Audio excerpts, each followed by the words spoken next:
경기도 광주에서 건물 붕괴 사고가 생겨서 많은 사상자가 발생했습니다. 비용을 아끼려고 매뉴얼대로 하지 않고 서두르다가 감리자도 없이 막 일을 하다가 끔찍한 사고가 발생했습니다.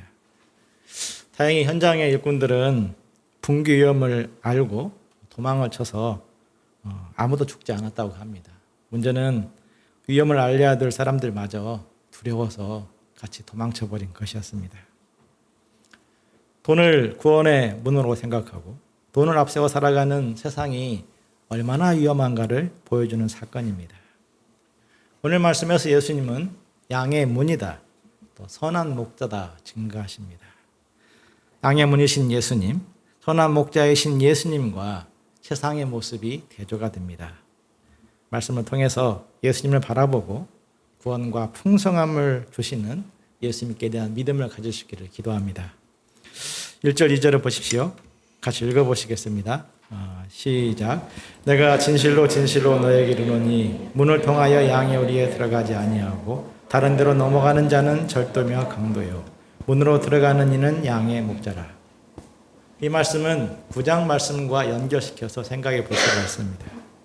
9장을 보면 이제 맹인이 눈을 떴는데 바리새인들이 그것을 막 부인시키고 나중에 자기들의 말을 듣지 않자 출교시켜 버렸습니다. 즉 절도와 강도는 바리새인이라는 예수님의 말씀입니다. 맹인으로 태어난 사람이 눈을 뜨고 양심을 따라 한 가지 아는 것을 증거했습니다. 그러자 바리새인들은 맹인에게 박수를 보내기는커녕 출교시켰습니다. 이는 맹인뿐만 아니라 제자들에게도 큰 충격을 주었을 것입니다. 좋은 일을 했는데 왜 박해를 받지? 예수님이 혹시 잘못된 분이 아닐까? 그런 두려움이 찾아왔을 것입니다. 이에 헷갈리지 않도록 예수님은 그들의 영적 실체를 폭로하신 것입니다. 예수님을 인정하지 아니하고 예수님의 역사를 부인하는 자들은 결과적으로 생명을 빼앗고 영혼을 죽이는 절도고 강도인 것입니다. 예수님은 3절에서 6절에서 목자와 양의 비유를 통해서 구원과 풍성함의 통로이신 예수님 당신을 증거하십니다. 우리는 목자, 양 이런 단어에 굉장히 익숙합니다. 주변들은 목자, 양 있어? 양 있어. 그래서 이제 불신자들은 뭐야 이 사람들 목축업자야? 이렇게 오해하는 경우가 옆에서 듣다가 있습니다. 저도 저희 형님이 목자 양 하니까 거기는 뭐 양을 키워요? 아주 오래전에 그렇게 말을 한 적이 있습니다. 이 단어에는 익숙하지만 문화적으로는 익숙하지 않은 그림입니다. 우리 중에 고양이, 강아지를 기르는 분들은 있지만 양을 키워본 사람은 없기 때문입니다. 하지만 예수님 당시 이스라엘 사람들에게는 굉장히 익숙한 그림이었습니다. 이스라엘 사람들 대부분 양을 키웠고 마을 공동으로 우리를 만들고 목자를 고용해서 자기 양들을 맡겼습니다. 아침이 밝아오면 목자는 마을 공동 우리에 찾아가서 문지기에게 인사를 합니다. 문지기는 목자를 알아보고 문을 열어줍니다. 그러면 목자는 우리에 들어가서 자기의 양들의 이름을 부릅니다. 소심아, 중상아, 날쌘돌이 이렇게 이름을 쫙 부릅니다. 그러면 양들이 목자를 막 따라옵니까? 겁 많은 소심이는 우리 밖으로 나오기를 두려워합니다. 또 전날에 늑대의 공격으로 큰일을 겪을 뻔했던 충성이도 오늘만큼은 목자를 따라 나서지 않고 그냥 우리에서 방콕하려고 합니다. 그러면 목자는 지팡이 아시죠? 끝에 탁 꼬부라진 지팡이를 가지고 양들을 쫙 끌어냅니다. 하나씩 끌어내어 우리 밖으로 딱 세워놓습니다. 그러면 양들은 목자를 따라가야 되는가 보다 마음을 먹고 따라가기 시작합니다. 목자는 양들 앞에서 소리를 내면서 갑니다. 여호와는 나의 목자시니 나는 두려움이 없으리다. 내게 부족함이 없으리다. 이렇게 막 소리를 내면서 막 하면 양들이 목자님이 저쪽으로 가는구나 그 소리를 듣고 그 뒤를 졸졸졸 따라 움직입니다. 눈이 어두운 양들은 목자와 타인의 음성을 예리하게 구별해서 타인의 음성을 물리칩니다. 다른 사람이 와서 막 목자 흉내를 내더라도 그 소리에 속지 않습니다. 왜냐하면 목자를 따라가야만 푸른 초장에 가서 좋은 꿀을 먹을 수 있음을 체험적으로 알기 때문입니다. 목자는 그렇게 양들을 이곳저곳으로 데리고 다니면서 꿀을 먹이다가 해가 저물면 다시금 우리 안으로 양들을 데려와서 안식을 취하도록 합니다. 이 그림은 당시 이스라엘 사람들 누구에게나 아주 익숙한 비유였습니다. 여호와는 목자이시고 인생들은 그의 양인 것처럼 예수님은 우리의 목자이시며 우리는 그의 양이심을 예수님이 증거하신 것입니다. 하지만 사람들은 이 비유에 담긴 메시지가 무엇인지를 알지 못했습니다. 그러므로 예수님은 다시 설명하십니다. 7절에서 예수님은 선언하십니다. 같이 7절을 읽어보시겠습니다.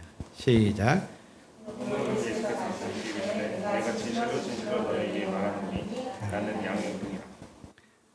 나는 양의 문이라 예수님은 선언하십니다. 원래는 밤이 되면 이제 양들을 우리로 데려오잖아요. 문지기가 문을 열고 양들을 그 안으로 집어넣습니다. 그런데 어느 때는 마을에서 멀리 떨어진 이제 그런 초장에 가서 양들을 먹이다가 날이 저물 때가 있습니다. 그러면 그 근처에 있는 간이 우리가 있습니다. 간이 우리는 이렇게 탁 울타리는 있지만 문이 없습니다.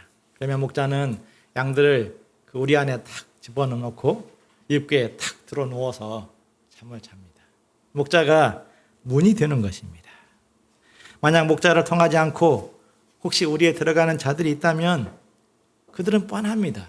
절도며 강도인 것입니다.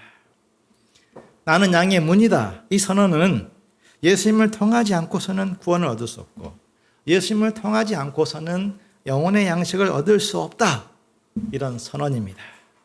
9절도 같이 읽겠습니다. 시작. 내가 문이니 누구든지 나로 말미암아 들어가면 구원을 받고 또는 들어가며 나오며 꼴을 얻으리라. 예수님을 통해서만 구원을 얻고 예수님을 통해서만 풍성한 인생을 살 수 있습니다.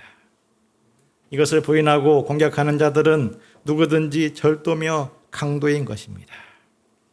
9장의 바리새인들은 존경받는 자리에 있는 사람이라도 영적으로는 절도나 강도 역할을 할 수 있음을 보여줍니다. 우리 시대에도 이러한 절도와 강도 같은 역할을 하는 사람들이 있습니다. 신통한 은사를 자랑하여서 예수님을 대신하려는 이단의 교주들이나 성공을 내세워서 신앙을 멸시하는 셀럽들이 그러합니다. 산의 정상에 이르는 길은 여러 가지가 있다.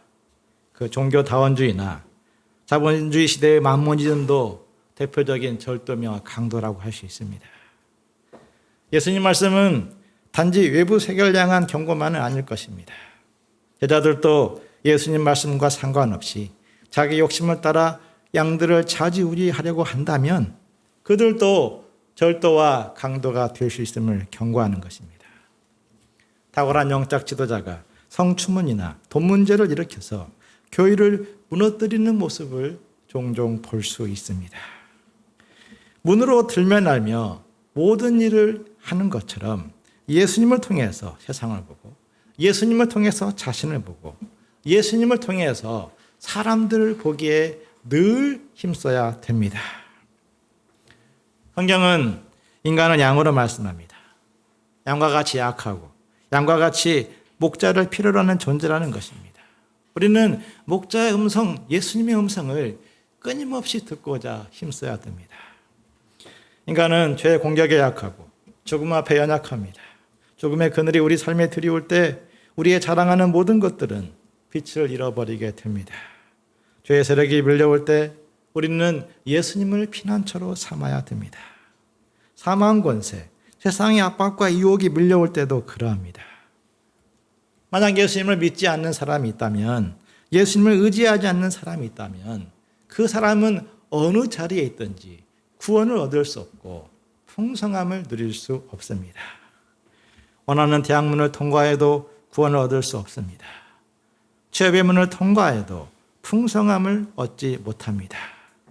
양들이 문으로 들어가서 구원을 얻고 들면 알면 꼴을 얻는 것처럼 예수님의 눈으로 나와 세상을 보고 믿음 위에 굳게 서야 됩니다.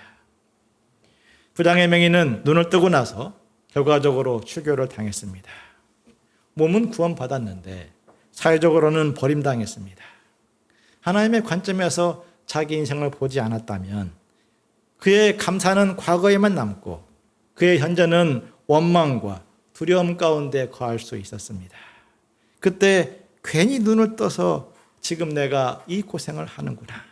그때 실로암 모색하지 말았어야 되는데 그때 38년 병자처럼 눈 딱 감고 예수님을 부인했어야 되는데 그런 원망, 그런 탓을 하며 인생을 살고 있을 것입니다.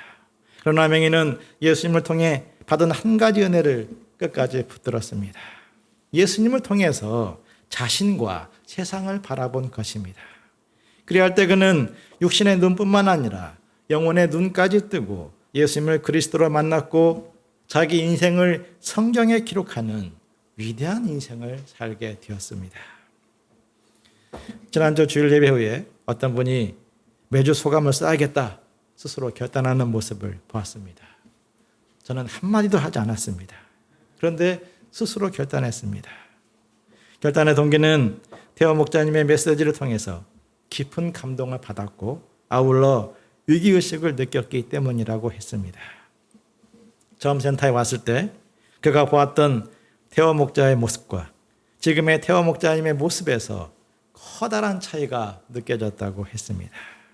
그에 비하면 영적으로 드린 자신을 보면서 위기의식을 갖게 되었다는 것입니다. 그는 말씀을 붙들고 고민하고 결단하는 삶이 하루하루 쌓여져 갈 때 그것이 시간 속에서 얼마나 많은 다른 차이를 만들어내는가를 보았다고 했습니다.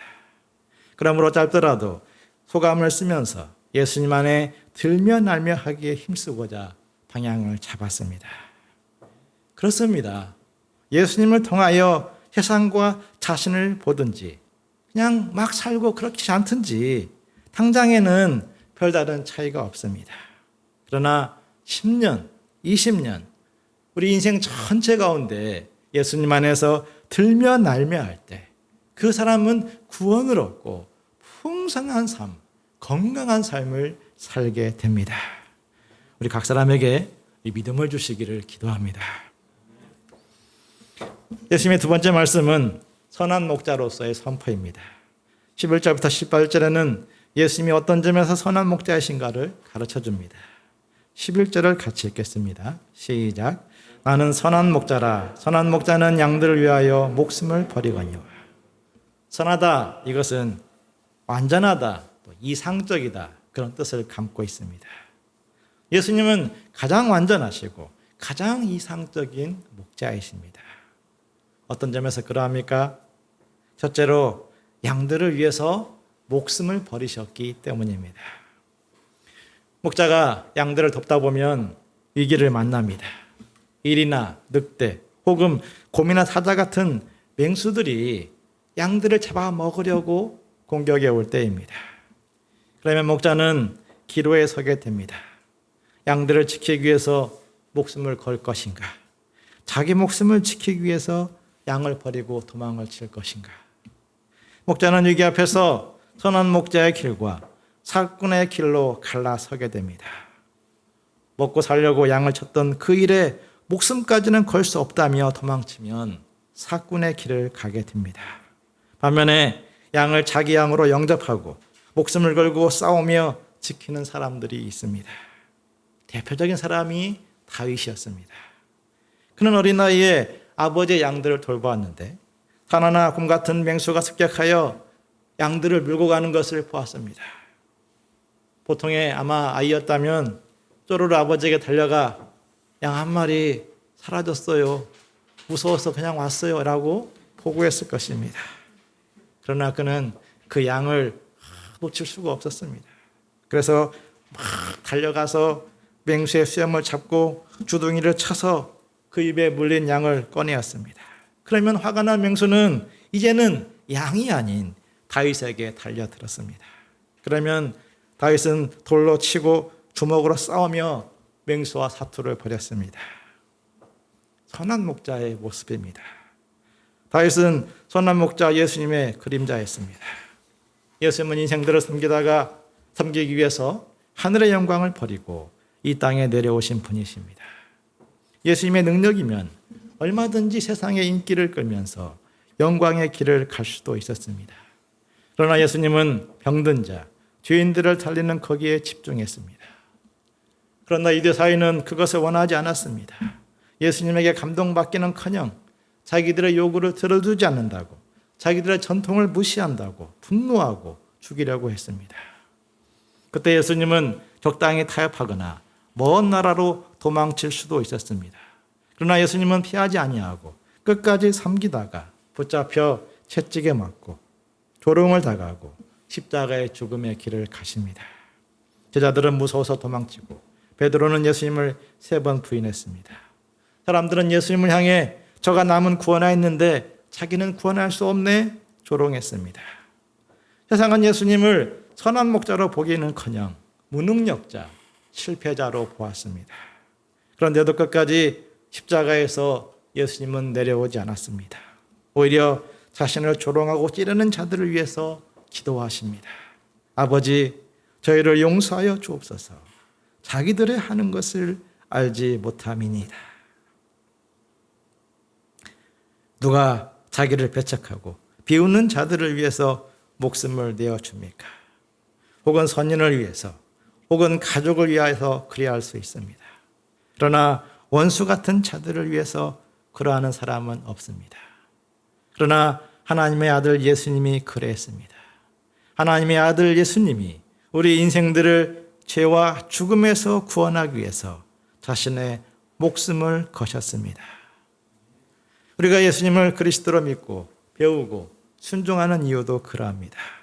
탁월한 사상이나 엄청난 기적을 펼치셨기 때문이 아니라 자기 양들을 위해서 목숨을 내어주신 선한 목자이시기 때문입니다. 사람을 구원하고 풍성하게 하는 목자 생활에는 세상의 어떤 일보다 가치가 있기 때문에 거듭난 사람이라면 목자로 살기를 희망합니다.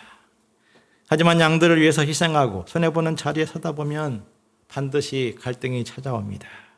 우리 본성은 자기 영광을 사랑하며 세상은 목자의 수고를 알아주지 않기 때문입니다. 그래서 사람을 돕다가 상처를 받기도 하고 상처를 주기도 합니다.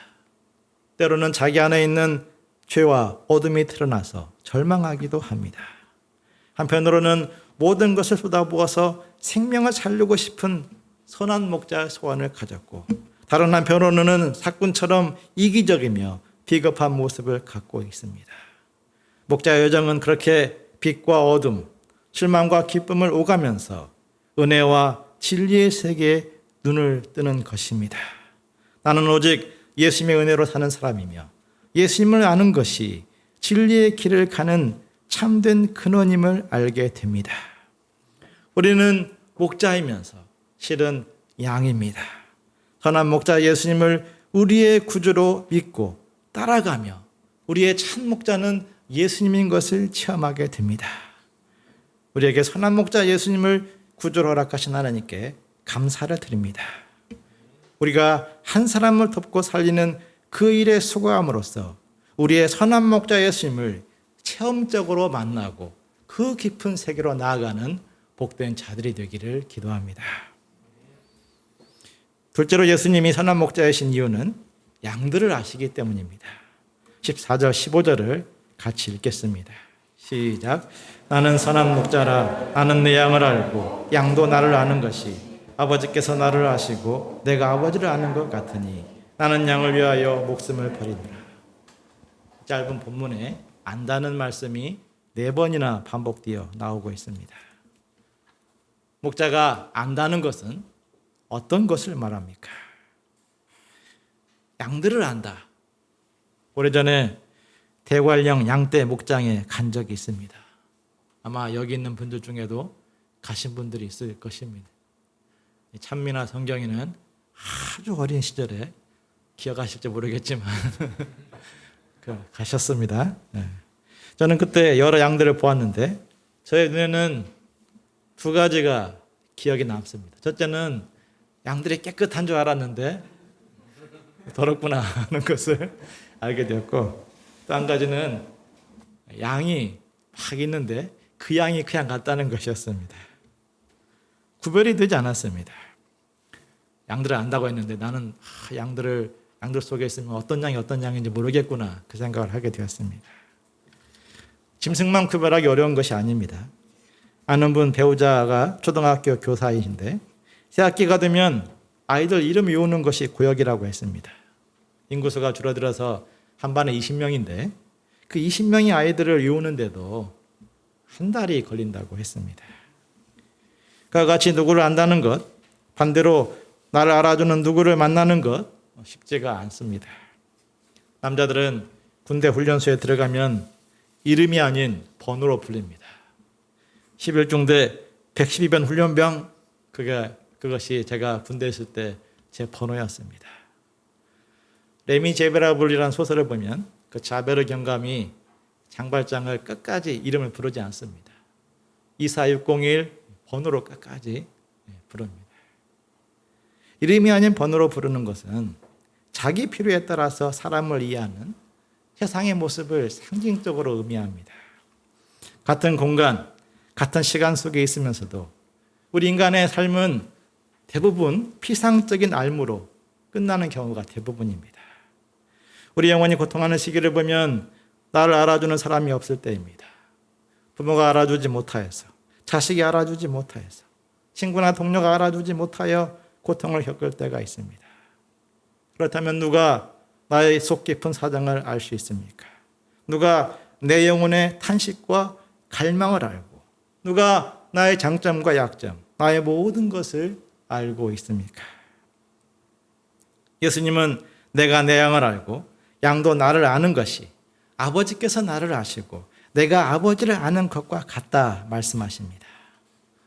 예수님이 요단강에서 공생애를 시작했을 때 하늘이 열리고 하늘에서 하나님 아버지의 음성이 들려왔습니다. 이는 내 사랑하는 아들이라 내가 그를 기뻐하노라 말씀하셨습니다. 하나님 아버지는 사랑하는 아들에게 성령을 부으셔서 그의 공생애를 인치셨습니다.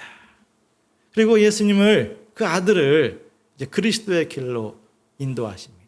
그런데 그 인도함의 끝은 십자가 죽음이었습니다. 그 십자가 죽음이 얼마나 고통스럽습니까? 예수님도 그 길이 얼마나 고통스러웠는지 할 수만 있으면 이 잔을 내게서 옮겨달라고 3번이나 기도했을 정도였습니다. 그러나 예수님은 결국 나의 원대로 마옵시고 아버지의 원대로 하옵소서 기도로 끝을 맺습니다. 선하신 아버지를 알았고 그의 뜻대로 순종하는 것이 영광에 이르는 길임을 알았기 때문입니다. 성부와 성자가 이렇게 서로 알무로 묶여 있는 것처럼 예수님과 그의 양들도 알무로 연결되어 있습니다. 세리레이가 세관에 앉아있을 때 사람들은 그를 양심도 없고 민족을 팔아버린 돈벌레로 알았습니다. 혹은 세관에 앉아 남들보다 편히 살아가는 얄미운 인생으로 보았습니다. 그러나 예수님은 고통하는 내리를 아셨습니다. 자기도 어찌할 수 없는 절망에서 벗어나기를 열망하는 마음속 깊은 부르짖음을 아셨습니다. 또한 모든 것을 결단하고 따라올 수 있는 용기가 있음을 아셨습니다. 그러므로 그에게 말씀하셨습니다. 나를 쫓으라. 세리레이가 세관의 자리를 박차고 제자로 살 수 있었던 것도 그가 예수님을 알았기 때문입니다. 나 같은 자도 부르시는 은혜의 예수님, 나 같은 자를 통해서도 새 일을 하시는 소망의 예수님을 알았기 때문입니다. 예수님은 자기 양들의 체질과 기질을 아시고 장점과 약점을 아십니다. 허물, 죄악, 그 마음속에 깊은 것을 아십니다. 또 믿음도 아시고 열정도 아십니다. 지금 우리에게 필요한 모든 것들, 그리고 우리의 장래와 그 미래까지 아십니다. 우리 또한 은혜와 진리 예수님, 소망 예수님을 알기 때문에 지금 부족하고 두렵더라도 믿음으로 결단하고 예수님을 따라갑니다. 뼈아픈 상처와 고통의 문제를 만나면 예수님이 정말 나를 알고 계시는가? 이 질문에 부딪히게 됩니다. 고난의 끝이 보이지 않을 때, 주님의 섭리가 보이지 않을 때 더욱 그러합니다. 그러나 양의 눈이 어두운 것처럼 우리의 눈도 어둡다는 것을 인정해야 됩니다. 우리는 시공간에 갇혀 있습니다. 코로나가 온 세상을 휩쓸고 이렇게 헤집어 놓을 줄을 언제 우리가 어떻게 알 수 있었습니까? 세계 선교 보고대회를 온라인으로 행할 줄 아무도 알지 못했던 것처럼 말입니다. 고난이 닥쳐올 때 고난의 단계를 알고 그 끝을 알 수 있다면 좋겠지만 우리는 사실 내일 일도 알지 못합니다. 고난의 때에는 다만 한 가지 붙들어야 될 것이 있습니다. 예수님이 나를 알고 있다는 믿음, 그리고 내가 아는 예수님에 대한 믿음 위에 굳게 서야 됩니다. 그 믿음으로 예수님의 음성을 듣기에 힘써야 됩니다. 양이 사는 길은 목자와 타인의 음성을 구별하는 것입니다. 목자가 새로운 목초지로 이동할 때 어두컴컴한 골짜기나 캄캄한 터널을 지나칠 때가 있습니다. 그런데도 양들이 목자를 따라가는 것은 푸른 초장으로 이끌어가는 그 목자를 알고 있기 때문입니다. 양이 목자의 음성을 제대로 들을 수만 있다면 사망의 음침한 골짜기를 다녔지라도 해를 입지 않습니다. 우리가 믿음으로 고난 중에도 예수님 말씀에 귀를 기울이면서 한 걸음 한 걸음 따라가다 보면 선한 목자 예수님은 우리를 구원의 세계, 은혜의 세계, 진리의 세계로 인도하십니다. 오히려 고난 가운데 그 영혼을 정말 강건하고 풍성한 사람으로 키우시는 것을 봅니다. 우리는 인류 역사상 어느 시대보다도 많은 정보와 지식이 쏟아지는 그런 홍수 같은 정보 시대에 살고 있습니다. 어느 시대보다도 급변하는 세계에 살고 있습니다. 그러므로 우리가 어느 때보다도 예수님을 알고 그의 말씀에 청종할 수 있는 믿음이 필요합니다. 우리가 매일의 삶에서 말씀을 듣고 순종하기에 힘쓰는 자들이 되기를 기도합니다. 16절을 보십시오. 예수님은 당신의 우리에 들지 아니한 다른 양들을 인도하고자 기도하십니다. 우리에 들지 아니한 양은 목자의 돌봄을 받지 못하는 양이요 길 잃은 양이라 할 수 있습니다. 예수님은 잃은 양 하나를 찾기 위해서 99마리의 양들을 두고 찾으러 가시는 분이십니다. 예수님은 잃어버린 자들을 불쌍히 여기십니다. 그리고 그 잃어버린 자들을 찾기 위해서 예수님은 끊임없이 복음의 일꾼들을 부르십니다. 예수님은 복음을 알지 못하는 자들을 향해서 끊임없이 구원의 손길을 내미십니다. 우리들도 복음에 알지 못하는 자들을 위해서 주님의 마음을 품고 초청의 손길을 끊임없이 내어밀 수 있기를 기도합니다. 17절, 18절을 보십시오. 예수님은 분위기에 떠밀려 어쩔 수 없이 목숨을 희생하신 것이 아닙니다. 자원하의 생명을 들이셨고 능력으로 부활하여서 하나님 보좌 우편에 앉으셨습니다. 그러나 이 모든 말씀을 들은 유대인들은 마음의 감동을 받기보다 분쟁하기 시작했습니다. 많은 이들이 예수님을 향하여서 미쳤다 말했습니다. 반대로 어떤 이들은 귀신 들린 사람이 어찌 기적을 행할 수 있을까 반박했습니다. 사람들이 무엇이라 말하든 예수님은 묵묵히 자기의 길을 가십니다. 하나님 말씀을 따라 묵묵히 믿음의 여정을 가는 모습, 그것이 선한 목자 예수님입니다. 우리 각 사람에게도 이 믿음을 주시기를 기도합니다. 예수님을 본때 삼아서 한 걸음 한 걸음 믿음의 길을 가는 자들이 되기를 간절히 기도합니다.